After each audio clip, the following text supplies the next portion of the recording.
So first off, any questions from homework? Yep.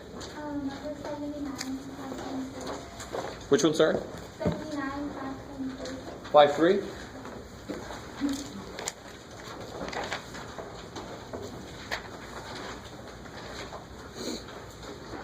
Oh, all right.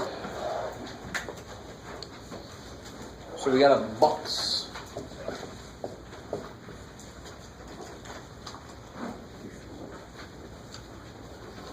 And the box has a width, a height, and a length. Do it, Jeff. It's got a width. The width is 4 inches less than the height. And the length is 2 inches more than the height. So which one do you want to call just X? Which one do the other two depend on?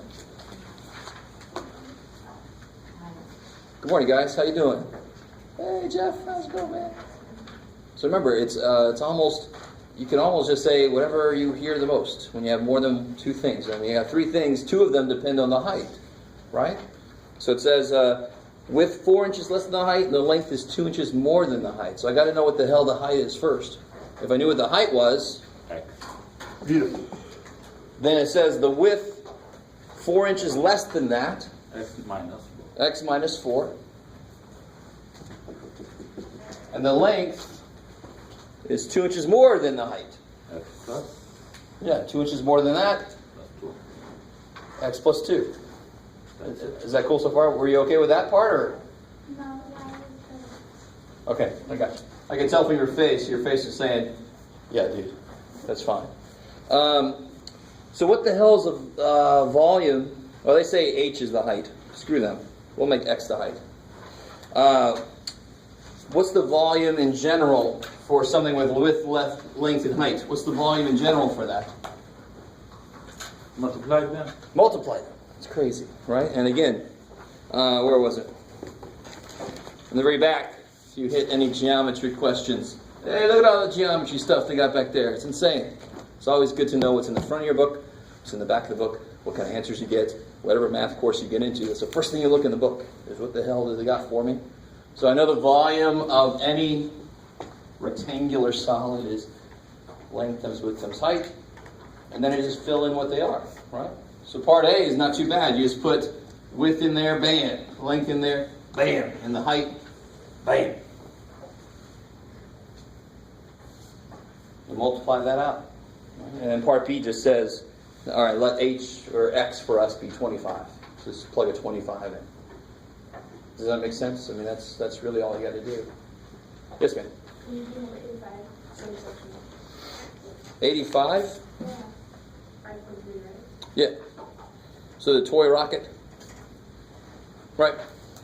So this one's a little better. This one you had to come up with the equation yourself. 85, they tell you that the height is represented by this. Should be 16, yes. Cool. This is physically correct, by the way. That negative 16 is related to gravity pulling you back down. So it's actually the correct units, believe it or not. So it's always nice to see that. Do you have to know that? No, screw that. Part A is simple. They give you the expression. Part A just says multiply this expression. So part A was good, right? Free? Yeah. All right. So part A, just distribute that in there. Part B says let T be 2. All right, so they say let T be 2 in this, and let T be 2 in what you get after you distribute.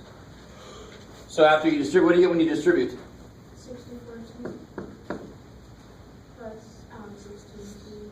I mean, minus 16t squared. There it is. Cool. I like it. So part B is a little silly. They say put a 2 in here, and then put a 2 in there. Now, of course, what are you going to get? Are they going to be different?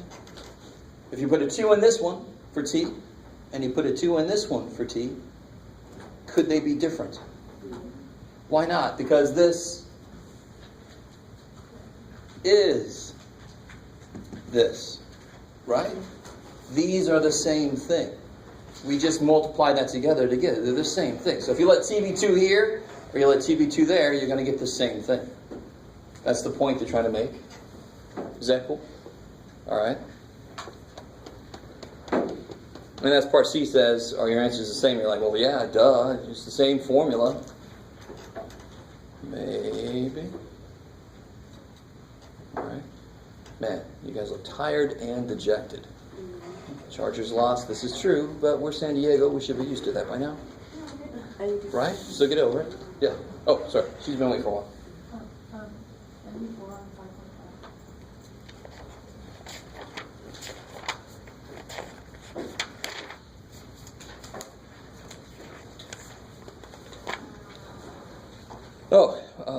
I think you asked.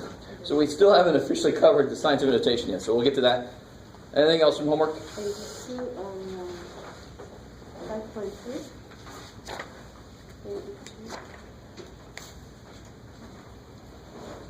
Oh, okay, so this is sort of like this one. Because in 82 they give you, this is 5-3 number 82. Right?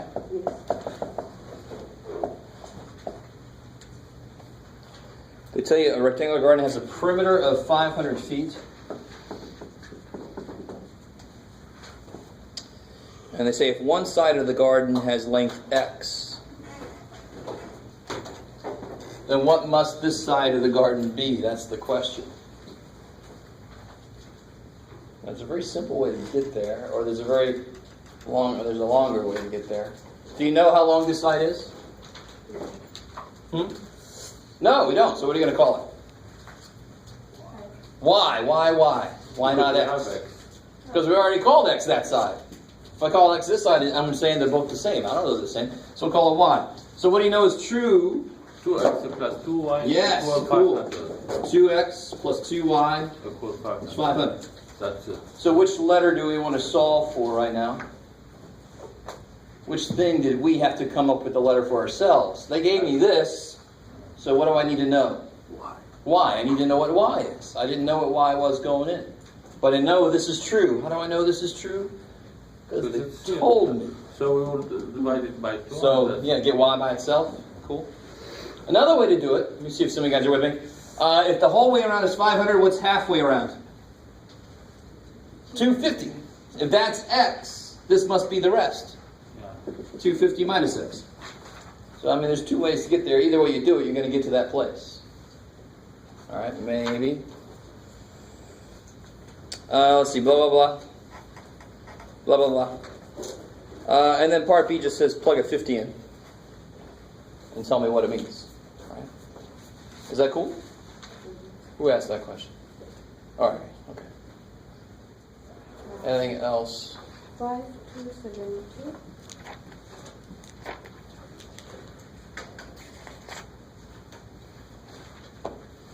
Oh, okay. All right. Blah, blah, blah.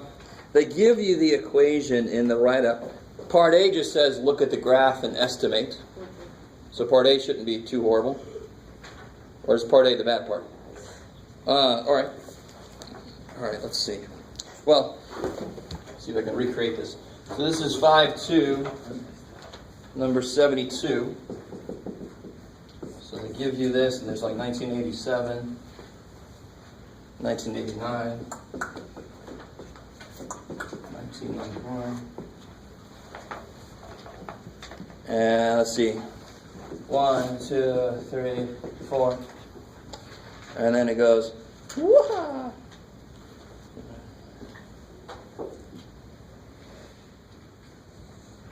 So something like that. So if I said estimate 1990, how many cell phone subscribers, that's what this means. Let me see, I kind of put it in the wrong place, but in the book you can see it actually goes there. So I mean, just estimate. From my picture, it would look like it was almost 3 million. But in the book, you just look over, you say, at 1990, how tall is it? That's going to tell you how many millions of cell phone subscribers, I think is the thing. Yes. Right. Back in the 90s when the cell phones were this big. Hey. Guess where I'm calling you from? Shit, can you hear me? It was awesome. It was a great time. And now they're smaller, but you still can't hear shit. It's awesome. And then part B, you just use the formula they gave you. Yeah, so part A, you're estimating from the graph. Part B, you're just plugging it into the formula. And they should be about the same. It's the point for that problem. 24. Which one? 24. 24 and 5-2? Mm-hmm. Oh, what is the main thing that makes something not a polynomial?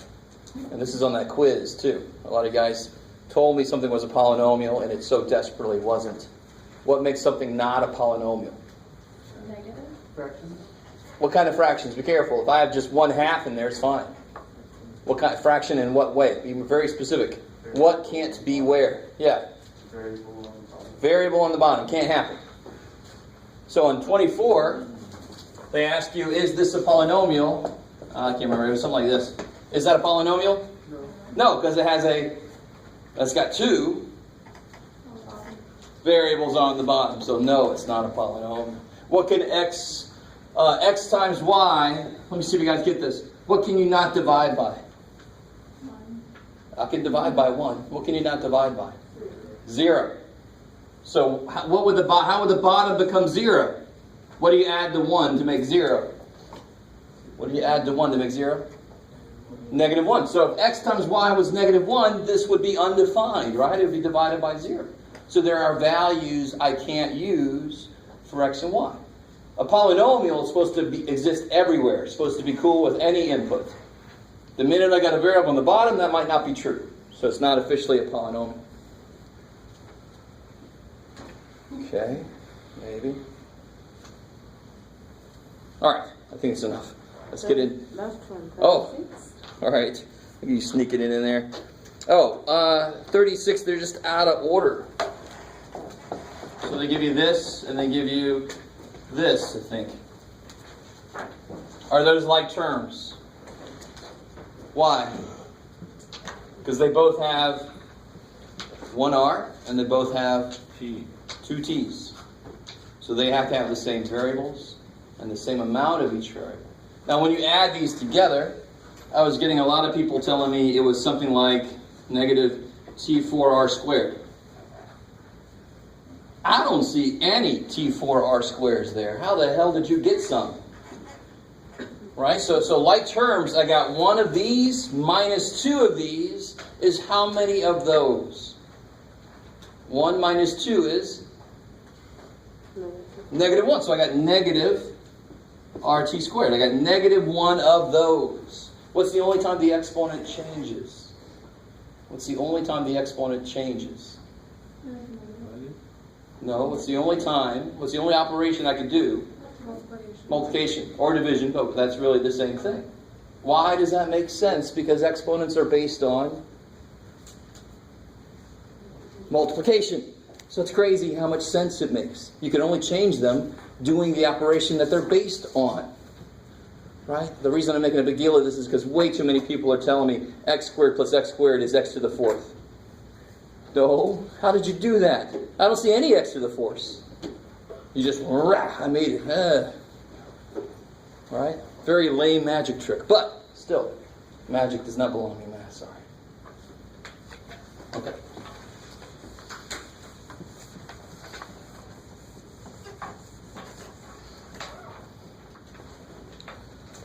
All right. That's enough.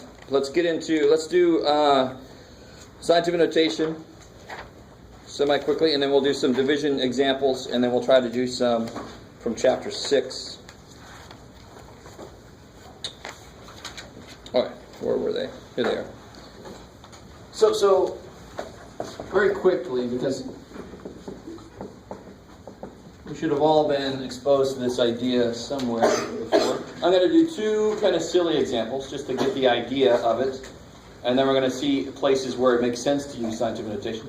So the whole idea behind this is I don't want to write 8 followed by 40 zeros.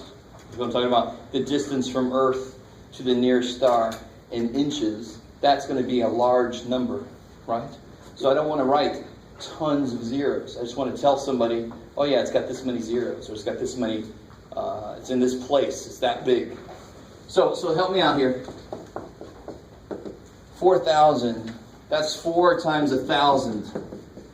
That's amazing. 1,000 is how many tens? Just 10 what? How many tens do you multiply to make 1,000? 10 stuff on by How many tens? No. 10 times 10 is 100. So 100 takes 2 tens. 1,000 takes 3 tens. 10 times 10 times. How many zeros are in 1,000? Hey. How many zeros are in 10? 1. So 10 takes 1 10 to make 10. If you give it 10, you got 10. It's crazy. If I give you 2 tens, 10 times 10, 100 has got 2 freaking zeros. It took 2 tens to make it. It's crazy. So I can write this as 4 times 10 to the third. That is scientific notation. So scientific notation, the actual, when you know you're done, when you have a single number, it could be decimal places, but it's got to have a number between 1 and 9 times 10 to the something. So the way I look at it is, I'm sucking all the tens out of something. All right, just to make it sound very strange, but oh, too bad, some kind of weird-ass vampire. So if I suck all the tens out of 4,000, I'm left with 4 times 3 tens. Maybe. So how would I do like this? How do you write that as a fraction? What place is that in? Decimal. 4 over 1,000. Yeah, it's in the thousands place, right? Tenths, hundreds, thousands. Isn't this 4 over 10 cubed? Does it look like this? Yeah. Does it look like this? Number times 10? No, it doesn't. It looks like number divided by 10. How do I force those 3 tens up? If I write them up top, what do I have to change? Decimal. Negative. Make the exponent negative. Because where's the 3 tens and 1 to be? On the bottom. So if I force them up, and they're like, screw you, man. Now they're unhappy. So here's what I always hated, because I still have trouble with left and right. I have no problem admitting that to you guys, because my brain is full of all kinds of other shit. I got no room for left and right. So I got to do this. Oh, that's an L. That's left. So when they taught scientific notation, they taught it, move the decimal left and right. Well, that didn't do me any good. Plus, if you're going from a decimal to scientific notation, you move it, in this case, you move it that way. But when you go backwards, you move it that way. So I always thought it made so much more sense. If the exponent is positive, you're actually multiplying by that many times. It's going to be a big number. So if it's a big number, positive exponent. If it's a positive exponent, big number. Small number, you're dividing. So that's a negative exponent. Small number, negative exponent. Negative exponent, small number. Right? I like it. So, help me out. How would I write this? How would I write this in normal form?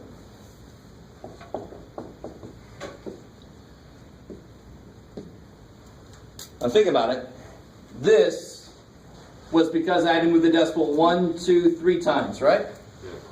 So that exponent actually tells you how many decimal plate movements you got to make. So how many times do I have to move the decimal? 4 times. 4 times, because every 10 is a movement by 1. When I divide a number by 10, I move the decimal once. Right, so if I divide by 4 tens, I'm going to move it 4 times. Which direction am I going to move the decimal? Because I'm going to make it a small number, right? So if I move it once around the 7, how many more times do I have to move it? 3. So there's going to be 1, 2, 3 zeros. So it's kind of nice. When you're multiplying by 10 to the negative power, you just have 1 less 0 in front. Because you got to move it once to get around that number. So you guys try this.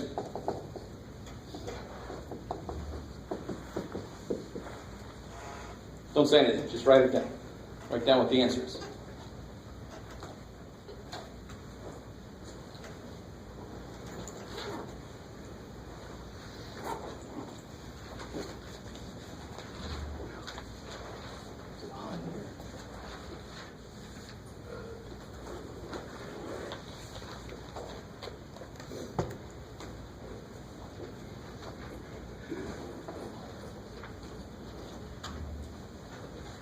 So you can do something similar to what we did up there. Is the answer going to be a big number or a small number? Big, because it's positive. So I'm going to move the decimal which direction? That way. I like it.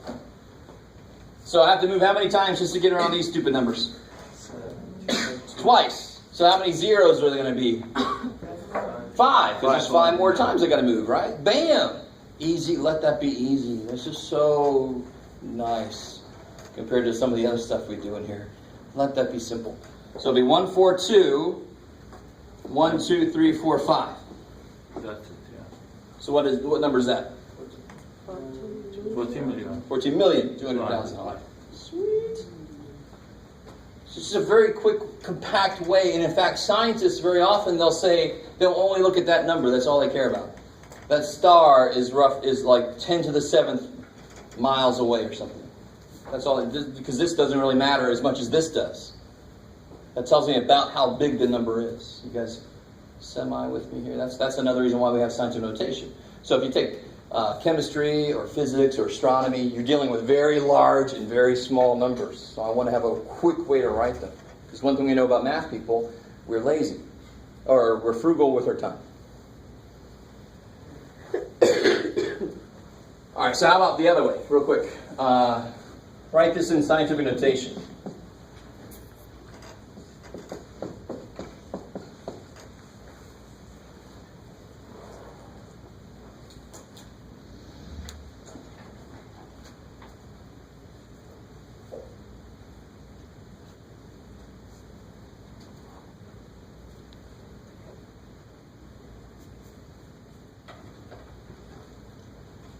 So now we know it's all about the number of times and the direction that you move the decimal, right?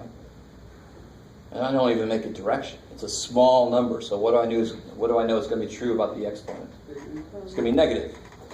Because I really want to divide by 10. So I want the tens to be on the bottom. So it's going to be a negative power. So where do I need the decimal to end up, though? On the side of the 1. After the 1. It's always got to be a single digit point stuff times 10 to the something. So you don't go all the way to the end of 108. Because 108 has tens in it. It's 108. It's got a couple tens in it. I want to suck all the tens out of this thing, right? So I got to move it. How many times are on the zeros?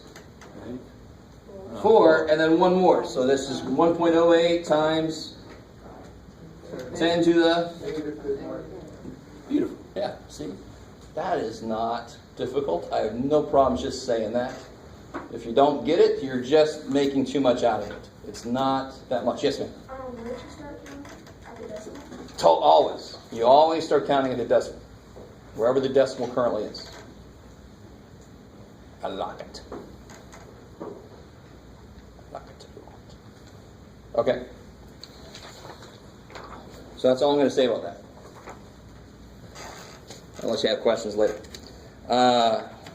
So, let's do some more of our favorite thing. So we got that? You good? Okay. Here we go. You ready? We're like, come on, Jeff, please give me some more of that sweet, sweet division. Oh, yeah.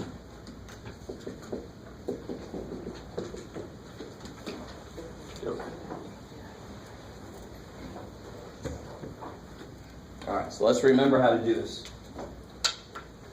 And again, if you ever have trouble remembering what to do, give yourself a little problem over here with just numbers in it.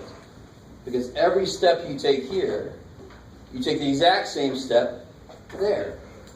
So it's really, and again, I can't say this is easy because it's weird. It looks weird, I'm not used to it. But it's not as hard as I think some of you guys are trying to make it out to be. You always do the same thing. Always. So here, what would I do first? 7 goes into 43. 6 times 7 is 42. And then you change the sign. Right? We think of it as just subtracting, but when I subtract something, I am changing its sign, right? So here, x goes into 2x squared. I have to multiply x by what to make it 2x squared? 2x. I like it. So everybody see where that came from. If you don't, there's probably 8 people around you that also don't. So speak up. All right. And then I do the same thing. 2x times this, I put down here. Exact same thing. So 2x times x. 2x2. 2x squared. 2x times negative 4.